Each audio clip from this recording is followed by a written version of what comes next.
Добрый день, дорогие друзья! Сегодня в выпуске очень интересная лодка. Это яхта проекта Fisher 37 английской верфи Fisher Yachts. Но все началось на Шри-Ланке. В 1960-х годах на Шри-Ланке добыча рыбы была приоритетным занятием. Но рыбная промышленность испытывала большой дефицит лодок, пригодных для лова рыбы в океане. Требовались безопасные лодки, имеющие достаточную грузоподъемность для транспортировки пойманной рыбы. Нил Фернандо, который начал свою карьеру в качестве ученика в начале 1960-х годов в компании Walkers & Song, под руководством европейцев мечтал построить лодку самостоятельно. Казалось, увлечение строительством лодок было у него в крови. Он сделал свою первую лодку и одолжил ее рыбаку, чтобы испытать ее в море. Всю ночь Нил Фернандо сидел, скрестив пальцы, и ждал возвращения лодки. К его удивлению, лодка благополучно вернулась в ранние утренние часы, удивив всех большим уловом. Хороший отзыв рыбака об этой лодке побудил Нила Фернандо продолжать строить лодки для рыбаков. Нил Фернандо открыл свой собственный бизнес по строительству лодок на берегу лагуны Негомба – Нил Фернандо & Company. Компания стала пионером в производстве лодок из стеклопластика, армированного стекловолокном в Шри-Ланке. Лодки Нил Марин стали очень популярными благодаря своим характеристикам прочности и безопасности. Компании пришлось расширить свои производственные мощности на главной лодочной верфи в Негомба из-за возросшего спроса. Начали поступать заказы от соседних Мальдивских островов. Неустанная кропотливая работа обеспечивала высокий уровень лодок, привлекавших клиентов из Африки и Европы. В истории верфи есть даже такой интересный факт. Часть лодок были изготовлены под спонсорством Организации Объединенных Наций для африканских стран. Были открыты еще два производственных предприятия – в Берувеле и Чилау. Для обслуживания зарубежных рынков в 1999 году была создана Nil Fernando & Company Private Limited. В настоящее время Нил Марин и Nil Fernando & Company Private Limited являются одним из крупнейших производителей и экспортеров лодок в Южной Азии. За эти годы было произведено и продано около 39 тысяч судов. Репутация Нил Марин основана на передовых технологиях, квалифицированном мастерстве и конкурентоспособных ценах. Производственный процесс Нил Марин был одобрен Lloyd'ом, а в 2006 году аккредитован ISO 9001-2000 за высочайшее качество. За последние 25-40 лет появились и иностранные партнеры, с которыми были построены лодки на экспорт в Великобританию, Голландию, Норвегию, Австралию, построенные как по проектам Нил Марин, так и по проектам партнеров. Вот здесь и выходит на сцену компания Fisher Yachts Ltd, основанная Дэвидом Скелланом. Дэвид Скеллан известен тем, что был основателем компании Firewires Marine в конце 60-х. Итак, Дэвид Скеллан создал Fisher Yachts Ltd, одновременно закупив существующие формы и проект Fisher в партнерстве с Нилом Фернандо из Нил Марин в Шри-Ланке. Моторные парусники Fisher были спроектированы Дэвидом Фриманом и Гордоном Вятом. Было 4 модели длиной 25, 30, 34 и 37 футов. Все модели имели рулевую рубку траулерного типа, что придавало им вид рабочих лодок. В дополнение к ранее упомянутым моделям также было построено и продано несколько катамаранов под маркой Cat Fisher.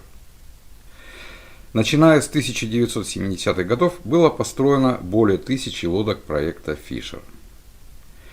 И в конце исторической справки интересный факт. Верфь Морозов Yachts построила яхту по проекту Fisher 37. Это единственное воплощение проекта в алюминии. Ссылку на материал об этой уникальной яхте вы видите на экране, и я оставлю ее под видео. По традиции напомню, что на канале Идеальный круизер мы анализируем модели яхт, сравнивая их с математической моделью идеального круизера Джона Холтропа. Это дает нам возможность, опираясь на цифры, оценивать рассматриваемые модели яхт с точки зрения конструкторского замысла и сферы оптимального их использования.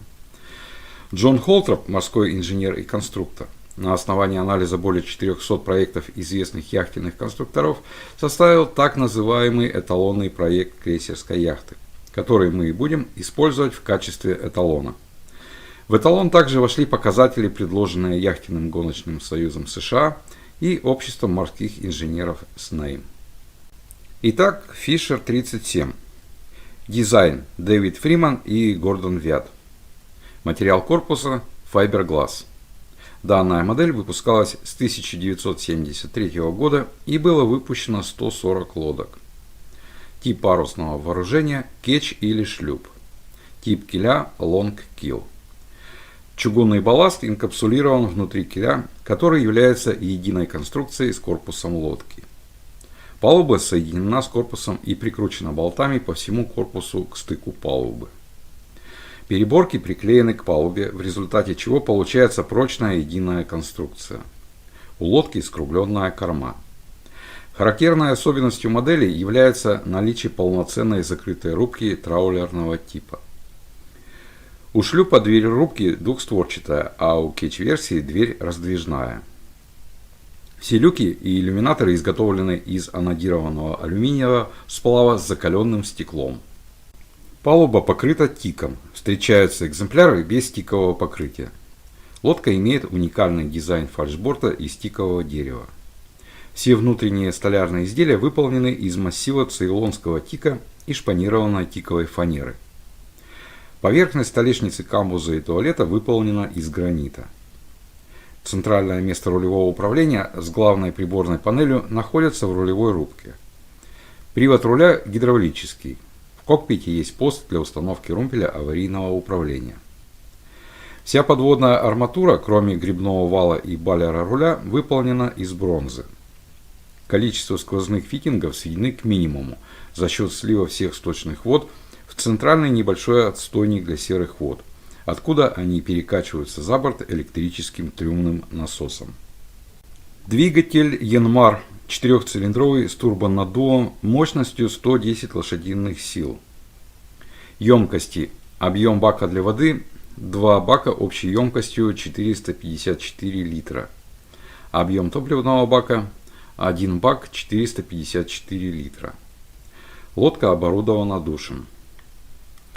Цены колеблются от года выпуска и состояния яхты и находятся примерно в диапазоне от 50 до 450 тысяч долларов. Основные размерности. Длина корпуса по палубе 37,16 фута. Длина корпуса по КВЛ 32,5 фута. Ширина корпуса максимальная 12 футов. Осадка 5,25 фута. Водоизмещение 31 359 фунтов.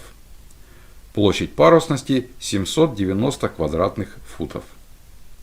На индикаторе, как и всегда, зеленая зона – это значение, соответствующее значениям для идеального круизера. Левый зеленый флаг – минимальное значение эталона. Правый зеленый флаг – максимальное значение эталона. Прогресс отображает значение показателя на индикаторе. Цифра справа – значение показателя. Первый расчетный показатель – фактор энерговооруженности.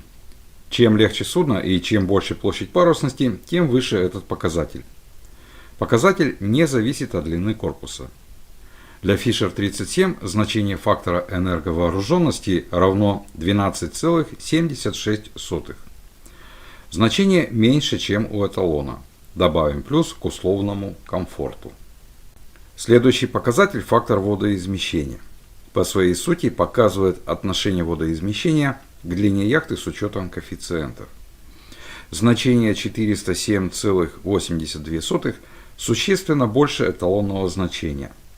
Лодка относительно тяжелая. Добавим плюс к условному комфорту. Фактор комфортности. Чем больше значение этого показателя, тем мягче и комфортнее лодка движется в море. Отдает предпочтение тяжелым лодкам с несколько свешивающимися и узкими бортами. Все эти факторы смягчают реакцию судна на удары волн. Для Fisher 37 значение равно 52,24.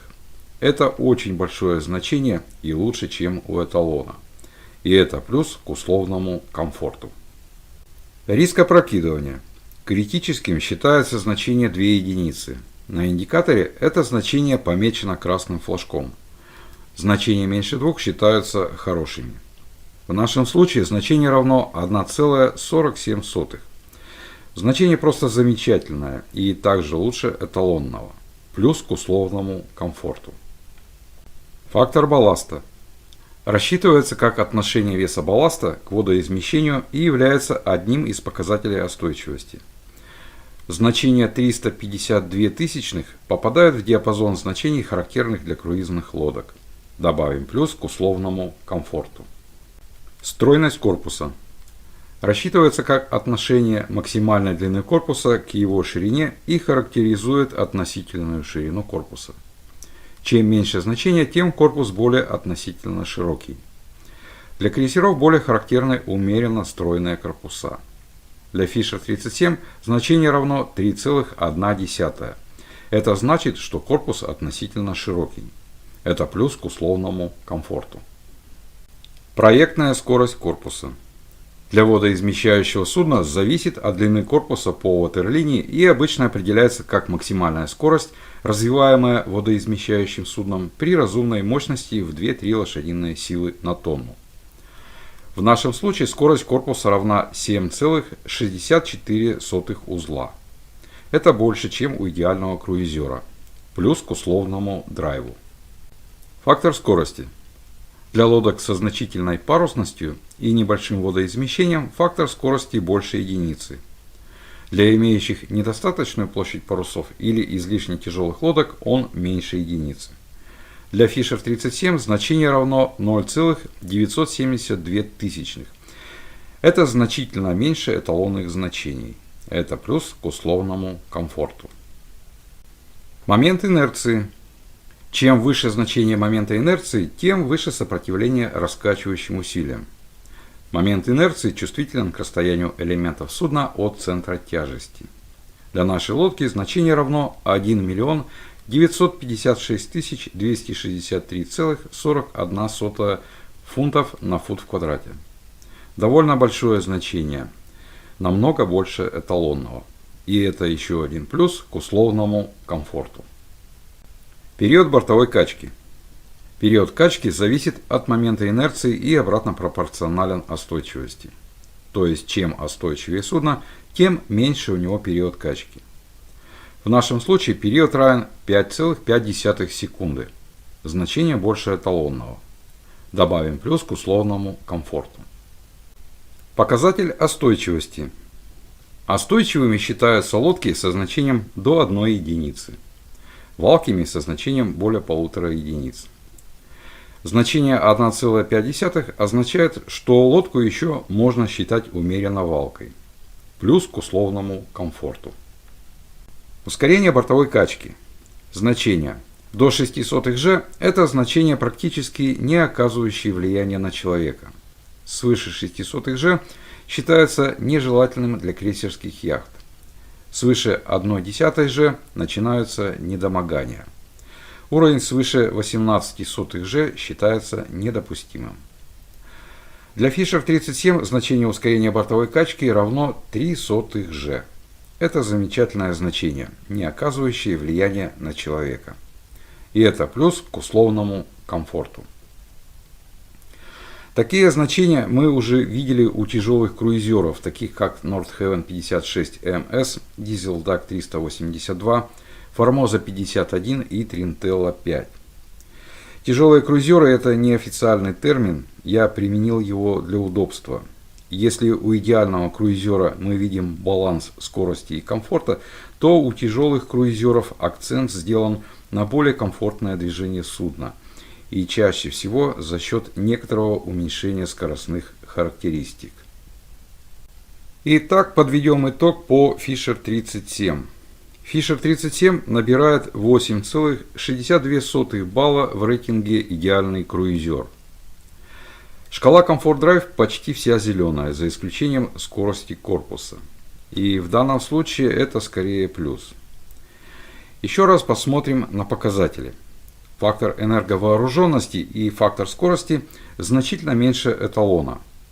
Лодка не динамичная и имеет спокойный характер. И такую картину мы уже видели с вами у многих хороших круизеров. Фактор водоизмещения говорит о том, что лодка относительно тяжелая. Фактор комфортности очень большой и вызывает ассоциации с Колин Арчер. Риск опрокидывания имеет великолепное значение всего 1,47 единицы. И примерно такие же значения мы видим у всех тяжелых круизеров. Стройность корпуса. Несмотря на то, что лодка имеет узкую корму, корпус относительно широкий. А широкий корпус – это больше жилого пространства. И это, конечно же, хорошо. Момент инерции довольно большой. И, как следствие, большой период бортовой качки. Значение ускорения бортовой качки просто отличное. Несмотря на то, что в рейтинге идеальный круизер Fisher 37 занимает 17 место, лодка выглядит крайне привлекательно и, несомненно, является отличным круизером.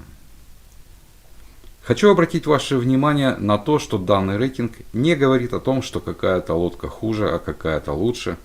Этот рейтинг показывает лишь то, насколько та или иная лодка соответствует концепции идеального круизера Джона Холтроп. При выборе конкретной лодки стоит руководствоваться в первую очередь ее показателями. Разумеется, не стоит забывать о том, что данный рейтинг строится только на параметрах, влияющих на поведение лодки в море, и не затрагивает другие аспекты, влияющие на решение приобрести ту или иную лодку. Итак, на первой странице рейтинга Halber Красси 42F Mark II, Pacific Seacraft Krylok 44, Pacific Seacraft 37, Baba 40, Nayad 440 Mark I, Hans Christian 38 Mark II, Island Packet 40, Halber Красси 352, Tachao CT 41 и Colvik Victor 40. На второй странице Trintella 4, Sirius 40 DS Twin Kill, Cherubini 44 Catch, Nauticat 40, Trintella 57A, Nauticat 331, Fisher 37, Halber Красси Rasmus 35, Amel Super Maramu 2000 и шхуна Cherubini 48. Все страницы рейтинга можно будет увидеть в очередном выпуске «Ямайский ром. Бургундская ваниль». Благодарю зрителей канала Анатолия Федорова и Ларри Боулс за предложение рассказать о технических параметрах Fisher 37. В следующих выпусках мы с вами продолжим знакомиться как с классическими моделями, так и с современными. Несколько следующих выпусков также будут подготовлены по предложению зрителей канала. Не пропустите. Подписывайтесь на мой канал и не забудьте нажать на колокольчик. Обращаю ваше внимание на то, что на канале мы рассматриваем серийные монохолы длиной до 58 футов включительно. Спасибо за внимание. До новых встреч на канале Идеальный круизер.